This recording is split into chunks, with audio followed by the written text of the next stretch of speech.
ಇತ್ತೀಚಿನ ದಿನದೊಳಗೆ ನಾವು ತಿನ್ನುವಂಥ ಆಹಾರ ಪದ್ಧತಿ, ನಾವಿರುವಂಥ ಒಂದು ಲೈಫ್ ಸ್ಟೈಲ್ ಎಲ್ಲನೂ ಚೇಂಜ್ ಆಗಿರೋದ್ರಿಂದ ನಮ್ಮ ಕೂದಲಿನ ಸಮಸ್ಯೆ ಜಾಸ್ತಿ ಆಗಿಬಿಟ್ಟದೆ ರೀ. ಎಲ್ಲರೂ ನಮ್ಮ ಕೂದಲು ಉದ್ದ ಇರಬೇಕು, ದಪ್ಪ ಇರಬೇಕು, ಎಲ್ಲರೂ ನಾವು ಅಟ್ರಾಕ್ಟಿವ್ ಆಗಿ ಕಾಣಿಸ್ಬೇಕು ಅನ್ನೋ ಒಂದು ಕನಸನ್ನು ಹೊಂದಿರ್ತಾರೆ ರೀ. ಸೊ ಆ ಕನಸು ಇವತ್ತು ಕನಸಾಗಿ ಉಳಿದ್ಬಿಟ್ಟಿದೆ. ಸೊ ಇವತ್ತಿನ ಒಂದು ಮನೆ ಮದ್ದು ಬಂದುಬಿಟ್ಟು ನಿಮ್ಮ ಕನಸನ್ನು ನನಸು ಮಾಡುವಂಥ ಒಳ್ಳೆ ಮನೆ ಮದ್ದು ಅಂತ ಹೇಳ್ಬೋದು ರೀ. ನಿಮ್ಮ ಕೂದಲು ಎಷ್ಟೇ ಉದುರ್ತಾ ಇರಲಿ, ದಪ್ಪ ಇಲ್ಲ, ಸಿಲ್ಕಿ ಶೈನಿ ಇಲ್ಲ, ಮ್ಯಾನೇಜಬಲ್ ಇಲ್ಲ, ಡ್ಯಾಂಡ್ರಫ್ ಆಗುತ್ತೆ, ಆಮೇಲೆ ಇಚ್ಚಿನೆಸ್ ಆಗುತ್ತೆ. ಇವಾಗ ಒಂದು ಪೊಲ್ಯೂಷನ್ ಕಾರಣದಿಂದ ಏನೆಲ್ಲ ಆಗ್ಲಿಕ್ಕತ್ತದ ನಿಮಗೆ ಆಲ್ರೆಡಿ ಗೊತ್ತಿರುತ್ತೆ. ನಮ್ಮ ಕೂದಲಲ್ಲಿ ಎಷ್ಟು ನಾವು ಏನೆಲ್ಲ ಹಚ್ಕೊಳ್ತಿದ್ದೀವಿ, ಕೆಮಿಕಲ್ ಯುಕ್ತವಾದಂಥ ಪ್ರಾಡಕ್ಟ್ನ ಯೂಸ್ ಮಾಡ್ತೀವಿ, ಎಲ್ಲನೂ ಇಲ್ಲಿ ಬಿಟ್ಟು ಹಾಕ್ತೀರಿ. ನೀವು ರೂಪಾಯಿ ಖರ್ಚಿಲ್ದಂಗೆ ಮನೆಯೊಳಗಿರುವಂಥ ಇಂಗ್ರೀಡಿಯೆಂಟ್ಸ್ನ ಯೂಸ್ ಮಾಡಿಕೊಂಡು ನಿಮ್ಮ ಒಂದು ಎಲ್ಲ ಸಮಸ್ಯೆನೂ ಇಲ್ಲಿ ಕ್ಯೂರ್ ಮಾಡ್ಕೊಳ್ಬಹುದು ನೀವು. ಅಷ್ಟೊಂದು ಒಳ್ಳೆಯ ಒಂದು ಮನೆ ಮದ್ರಿ ಇದು. ಸೊ ಇನ್ನೂ ಚಾನಲ್ ಯಾರು ಸಬ್ಸ್ಕ್ರೈಬ್ ಮಾಡಿ, ನೀವು ಕೂಡ ಚಾನಲ್ನ ಸಬ್ಸ್ಕ್ರೈಬ್ ಮಾಡ್ಕೊಳ್ರಿ. ಫ್ಯಾಮಿಲಿ ಫ್ರೆಂಡ್ಸ್ ಜೊತೆಗೆ ಶೇರ್ ಮಾಡಿರಿ, ಲೈಕ್ ಕಮೆಂಟ್ಸ್ ಮಾಡಿದಾಗ ಏನು ಮಾಡಬಾರ್ದು, ಹೋಗಬಾರ್ದು. ಸ್ವೀಟ್ ಆ್ಯಂಡ್ ಶಾರ್ಟಾಗಿ ನಾ ಇಲ್ಲಿ ವಿಡಿಯೋನ ಮಾಡೀನಿ, ಸ್ಕಿಪ್ ಮಾಡಿದಾಗ ಎಂಡ್ ತನಕ ನೋಡಿರಿ. ಆಮೇಲೆ ವಾರದಲ್ಲಿ 1ರಿಂದ 2 ಸರಿ ಯೂಸ್ ಮಾಡಿದ್ರೆ ಸಾಕು. ನಿಮ್ಮ ಕೂದಲಲ್ಲಿ ಅಂದರೆ ನಿಮ್ಮ ಒಂದು ಕೂದಲು ಸಮಸ್ಯೆ ಏನೇ ಇರಲಿ ಎಲ್ಲನೂ ತೆಗೆದು ಹಾಕಿ ನಿಮ್ಮ ಕೂದಲಿಗೆ ಒಂದು ಒಳ್ಳೆ ಒಂದು ಸೂಪರ್ ಆಗಿರುವಂಥ ಒಂದು ಮ್ಯಾಜಿಕ್, ಒಂದು ಕೋಲಾರದ ಚಿನ್ನದ ಗಣಿನ ನಿಮ್ಮ ಕೈಗೆ ಹತ್ತಿದ ಅಂತ ತಿಳ್ಕೊಬೋದು ಈ ಒಂದು ಮನೆ ಮದ್ರಿ. ನಿಜವಾಗ್ಲೂ ಸಖತ್ತಾಗಿರುತ್ತೆ. ಸೊ ನೋಡಿರಿ, ನಾ ಏನೆಲ್ಲ ಮಾಡ್ಲಿಕ್ಕೆ ಅಂತ ಫಟಾಫಟ್ ಅಂತ ನೋಡ್ಕೊಂಬಂದ್ಬಿಡೋನು. ನಾ ಇಲ್ಲಿ ಕರಿಬೇವು ತೊಗೊಂಡಿನಿ. ಫಸ್ಟ್ ಒಂದು ಬಂದುಬಿಟ್ಟು ಕರಿಬೇವು ಪ್ರಕೃತಿ ಮಾತೆ ನಮಗೆ ಕೊಟ್ಟಂಥ ಫ್ರೀ ಆದಂಥ ಒಂದು ಗಿಫ್ಟ್ ರೀ, ಇದು ವರ ಅಂತ ಹೇಳ್ಬೋದು ಇದನ್ನು. ಸೊ ಕರಿಬೇವು ಏನೆಲ್ಲ ಮಾಡುತ್ತೋ ಆಲ್ರೆಡಿ ನಿಮಗೆ ಗೊತ್ತಿರುತ್ತೆ, ನಾ ಇಲ್ಲಿ ಜಾಸ್ತಿ ಏನೂ ಹೇಳೋದಿಲ್ಲ. ಕರಿಬೇವು ನಮ್ಮ ಕೂದಲನ್ನು ದಪ್ಪಗೊಳಿಸಲಿಕ್ಕೆ, ತಿಕ್ ಮಾಡಲಿಕ್ಕೆ, ನಮ್ಮ ಕೂದಲನ್ನು ಉದುರದೇ ಇರೋಂಗೆ ನೋಡಲಿಕ್ಕೆ, ಆಮೇಲೆ ನಮ್ಮ ಕೂದಲ ಬೆಳ್ಳಗಾಗ್ದಿದೆ ಅದನ್ನು ತಡೆ ಹಿಡಿಯುವಂಥ ಕೆಲಸ ಮಾಡುತ್ತೆ ಈ ಒಂದು ಕರಿಬೇವು. ನಾವು ಆಲ್ರೆಡಿ ಎಣ್ಣೆ ಎಲ್ಲ ಯೂಸ್ ಮಾಡಿರ್ತೀವಿ, ನಿಮಗೆ ಗೊತ್ತಿರುತ್ತೆ. ಸೊ ನಾ ಇಲ್ಲಿ ಒಂದು ಪಾತ್ರೆ ಒಳಗೆ 1 ಗ್ಲಾಸ್ ನೀರನ್ನು ಹಾಕೀನಿ, ಅದಕ್ಕೆ ಇಲ್ಲಿ ಕರಿಬೇವನ್ನ ಹಾಕ್ಲಿಕ್ಕತ್ತೀನಿ. ಸೊ ಇದನ್ನು ನಾವು ಏನು ಮಾಡಪ್ಪ ನೆಕ್ಸ್ಟ್ ಇಂಗ್ರೀಡಿಯೆಂಟ್ಸ್ ಬಂದುಬಿಟ್ಟು ನಾ ಇಲ್ಲಿ ಡ್ರಮ್ ಸ್ಟಿಕ್ ತೊಗೊಂಡಿನಿ, ಅಂದರೆ ನುಗ್ಗೆಕಾಯಿ ತೊಗೊಂಡಿನಿ. ನೀವು ಇಲ್ಲಿ ನುಗ್ಗೆಕಾಯಿ ತಪ್ಪಲಾನು ಯೂಸ್ ಮಾಡಬಹುದು. ನುಗ್ಗೆಕಾಯಿ ತೊಗೊಂಡಿನಿ. ನುಗ್ಗೆಕಾಯಿ ಒಳಗೆ ಏನೆಲ್ಲ ಇರುತ್ತಪ್ಪ ಅಂತಂದ್ರೆ ನಮ್ಮ ಹೇರ್ ಪಾಲಿಕ್ಸ್ನ ಸ್ಟಿಮ್ಯುಲೇಟ್ ಮಾಡುತ್ತೆ ಇದು. ನಮ್ಮ ಹೇರ್ ಪಾಲಿಕ್ಸ್ನ ಪ್ರೊಟೆಕ್ಟ್ ಮಾಡುತ್ತೆ, ನಮಗೆ ಹೆಲ್ದಿ ಹೇರ್ನ ಪ್ರೊಟೆಕ್ಟ್ ಮಾಡುತ್ತೆ, ಆಮೇಲೆ ಹೆಲ್ದಿ ಹೇರ್ನ ಪ್ರಮೋಟ್ ಕೂಡ ಮಾಡುತ್ತೆ.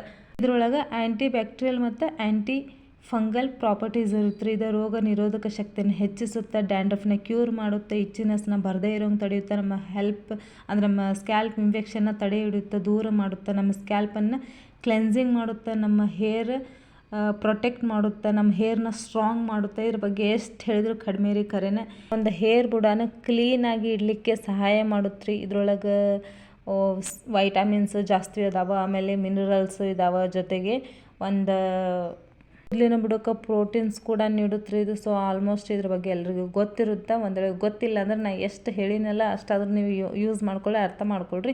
ಇನ್ನೂ ನಮಗೆ ಜಾಸ್ತಿ ಬೇಕಪ್ಪ ಇದ್ರ ಬಗ್ಗೆ ಮಾಹಿತಿ ಅಂದರೆ ಹೋಗಿ ಗೂಗಲ್ನಾಗ ಒಂದ್ಸರಿ ಸರ್ಚ್ ಮಾಡಿರಿ. ನಾ ಹೇಳಿದೆ ನಮ್ಮ ಕೂದಲದೊಳಗೆ ಅಂದರೆ ನಮ್ಮ ಕೂದಲಿನ ಕಿರಿಚೀಲ ಅಂತ ಹೇಳ್ತಾರೆ, ಕಿರುಚೀಲ, ಅದನ್ನು ಪ್ರೊಟೆಕ್ಟ್ ಮಾಡಿದರೆ ನಮ್ಮ ಕೂದಲು ಜಲ್ದಿನ ಉದುರೋದು ನಿಲ್ಲುತ್ತೆ. ಅದನ್ನೆಲ್ಲ ಪ್ರೊಟೆಕ್ಟ್ ಮಾಡುವಂಥ ಕೆಲಸ ಮಾಡುತ್ತೆ. ನಮಗೆ ಹೆಲ್ದಿ ಹೇರನ್ನು ಒದಗಿಸಿಕೊಡ್ಲಿಕ್ಕೆ ಇದು ಭಾಳ ಸಹಾಯ ಮಾಡುತ್ತೆ ರೀ. ನಾ ಇದ್ರೊಳಗೆ ಒಳಗಡೆ ಇರುವಂಥ ಬೀಜನ ತೊಗೊಂಡೀನಿ ಅಷ್ಟೇ, ಅದನ್ನು ಪೂರ ತೊಗೊಂಡಿಲ್ಲ. ಬೀಜ ಇದ್ದರೆ ಬೀಜ ತೊಗೊಳ್ರಿ, ಇಲ್ಲಪ್ಪ ಅಂತಂದರೆ ನೀವು ಇಲ್ಲಿ ಅದ್ರದ್ದು ತಪ್ಪಲಾನು ಸಹಿತ ತೊಗೊಂಡು ಬರ್ಬೋದು. ಸೊ ಯಾವುದನ್ನು ತೊಗೊಂಡ್ರು ಇಲ್ಲಿ ಒಳ್ಳೇದ ರೀ. ಸೊ ಇದ್ರದ್ದು ಆಯಿಲ್ ಕೂಡ ನಾನು ಆಲ್ರೆಡಿ ಪ್ರಿಪೇರ್ ಮಾಡೀನಿ, ಆಲ್ರೆಡಿ ನಾನು ಚಾನಲ್ನೇ ಹಾಕೀನಿ, ಹೋಗಿ ಯೂಸ್ ಮಾಡ್ಕೊಳ್ಳಿ. ಸೂಪರ್ ಆಗಿರುವಂಥ ಮನೆ ಮದ್ರಿ ಖರೇನ.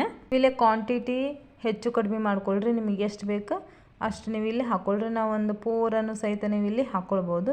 ಸೊ 3rd ಇಂಗ್ರೀಡಿಯೆಂಟ್ಸ್ ಬಂದುಬಿಟ್ಟು ನಮ್ಮನೆ ಕಿಚನ್ ಒಳಗೆ ಭಾಳ ಈಸಿಯಾಗಿ ಸಿಗುತ್ತೆ ರೀ. ಇದನ್ನು ನಾವು ಮಸಾಲೆಯುಕ್ತವಾಗಿ ಅಂದರೆ ನಾವು ಮಸಾಲೆ ಪದಾರ್ಥದೊಳಗಷ್ಟೇ ಯೂಸ್ ಮಾಡೋದಲ್ದನ ಇದನ್ನು ನಮ್ಮ ಸ್ಕಿನ್ನಿಗೆ, ನಮ್ಮ ಹೇರ್ಸ್ಗೆ ಕೂಡ ನಾವು ಇದನ್ನು ಯೂಸ್ ಮಾಡ್ತೀವಿ. ಇದು ಹೆಂಗೆಲ್ಲ ಯೂಸ್ ಆಗುತ್ತೆ, ಆಮೇಲೆ ಇದ್ರೊಳಗೆ ಏನೇನು ಇರುತ್ತೆ, ನಮ್ಮ ಕೂದಲಿಗೆ ಇದು ಹೆಂಗೆ ಬೆನಿಫಿಟ್ಸ್ ಆಗುತ್ತೆ ಅಂದರೆ ಯಾವ ಥರ ಸಹಾಯ ಆಗುತ್ತೆ ಅಂತ ನೋಡ್ಕೊಂಬಂದ್ಬಿಡು ನೋಡಿರಿ ಫಟಾಫಟ್ ಅಂಥೇಳಿ.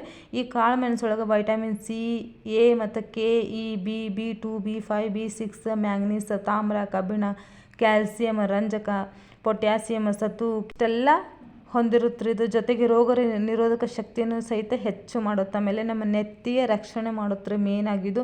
ಆಮೇಲೆ ಕೂದಲದ ಬೆಳವಣಿಗೆಯನ್ನು ಉತ್ತೇಜಿಸೋಕೆ ಸಹಾಯ ಮಾಡುತ್ತೆ, ಹೆಲ್ಪ್ ಮಾಡುತ್ತೆ. ಆಮೇಲೆ ಹೇರ್ ಫಾಲ್ನ ಕಂಟ್ರೋಲ್ ಮಾಡುತ್ತೆ, ಡ್ಯಾಂಡ್ರಫ್ನ ಕ್ಯೂರ್ ಮಾಡುತ್ತೆ. ಜೊತೆಗೆ ನೆತ್ತಿಯ ಸಮಸ್ಯೆ ಏನೇ ಇದ್ರೂ ಸಹಿತ ಅದನ್ನು ದೂರ ಮಾಡುವಲ್ಲಿ ಎತ್ತಿದ ಕೈ ಅಂತ ಹೇಳ್ಬೋದು ಈ ಒಂದು ಕಾಳು ಮೆಣಸು. ಇದ್ರ ಬಗ್ಗೆ ಇನ್ನೂ ಜಾಸ್ತಿ ನೀವು ತಿಳ್ಕೊಬೇಕಪ್ಪ ಅಂತ ಹೋಗಿ ಇನ್ನೊಂದು ಸರಿ ಗೂಗಲ್ನ ಸರ್ಚ್ ಮಾಡಿರಿ. ನಾನಿಲ್ಲಿ ಸ್ವೀಟ್ ಆ್ಯಂಡ್ ಶಾರ್ಟಾಗಿ ಮಾಡೋ ಸಲುವಾಗಿ ಸ್ವಲ್ಪ ಶಾರ್ಟ್ಕಟ್ಟಾಗಿ ಹೇಳೀನಿ.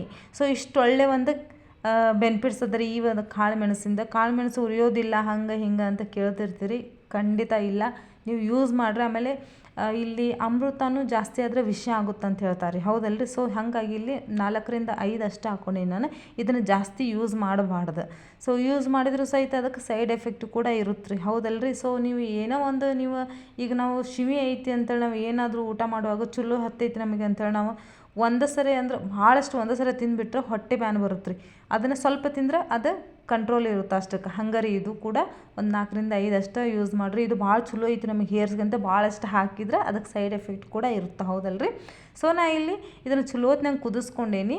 ಒಂದು 7ರಿಂದ 8 ನಿಮಿಷ ಕುದಿಸ್ಕೊಂಡು ಅದ್ರ ಮುಚ್ಕೊಂಡು ಕುದಿಸ್ಕೊಂಡು ನಾ ಇಲ್ಲಿ ಸೋಸ್ಕೊಂಡೇನಿ ರೀ. ಇದನ್ನು ಯಾವ ರೀತಿ ಯೂಸ್ ಮಾಡಿದರೆ ನಿಮಗೆ ಬೆನಿಫಿಟ್ ಸಿಗುತ್ತಾ ಅಂತ ಹೇಳ್ತೀನಿ ನಡೀರಿ. ಇದನ್ನು ನೀವು ಸ್ವಲ್ಪ ತಣ್ಣಗಾದಮೇಲೆ ಒಂದು ಸ್ಪ್ರೇ ಬಾಟಲ್ ಇರುತ್ತೆ ನೋಡಿರಿ ನಿಮ್ಮ ಹತ್ರ, ಸ್ಪ್ರೇ ಬಾಟಲ್ ಒಳಗೆ ಹಾಕೊಳ್ಬೋದು. ಸ್ಪ್ರೇ ಬಾಟಲ್ ಇಲ್ಲಪ್ಪ ಅನ್ನೋರು ಕಾಟನ್ ಇರುತ್ತಲ್ಲ ರೀ, ಹತ್ತಿ ಅಂತ ಹೇಳ್ತೀವಿ ನಮ್ಮ ಲ್ಯಾಂಗ್ವೇಜ್ ಒಳಗೆ ಅಂದ್ರೆ ಆಡು ಭಾಷೆ ಒಳಗೆ, ಅದನ್ನು ಬಾಲ್ ಥರ ಮಾಡ್ಕೊಂಡು ಅದನ್ನು ನಿಮ್ಮ ಒಂದು ಸ್ಕ್ಯಾಲ್ಪಿಗೂ ಸಹಿತ ಇದನ್ನು ಹಚ್ಕೊಳ್ಬೋದು. ಜಸ್ಟ್ ಸ್ಪ್ರೇ ಮಾಡಿರಿ. ಇದನ್ನು ಸ್ಪ್ರೇ ಮಾಡಿ ನೀವು ಶಾಂಪೂನ ಮಾಡಬೇಕು ಅನ್ನೋ ಅವಶ್ಯಕತೆ ಇಲ್ಲ. ನೀವು ಎಲ್ಲ ಫಂಕ್ಷನ್ ಸಹಿತ ಅಟೆಂಡ್ ಮಾಡ್ಬೋದು. ನಿಮ್ಮ ಕೂದಲು ಮ್ಯಾನೇಜಬಲ್ ಆಗಿರುತ್ತೆ.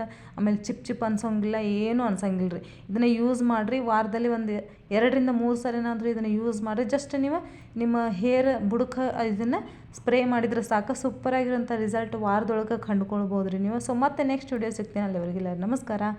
ಜೈ ಹಿಂದ್.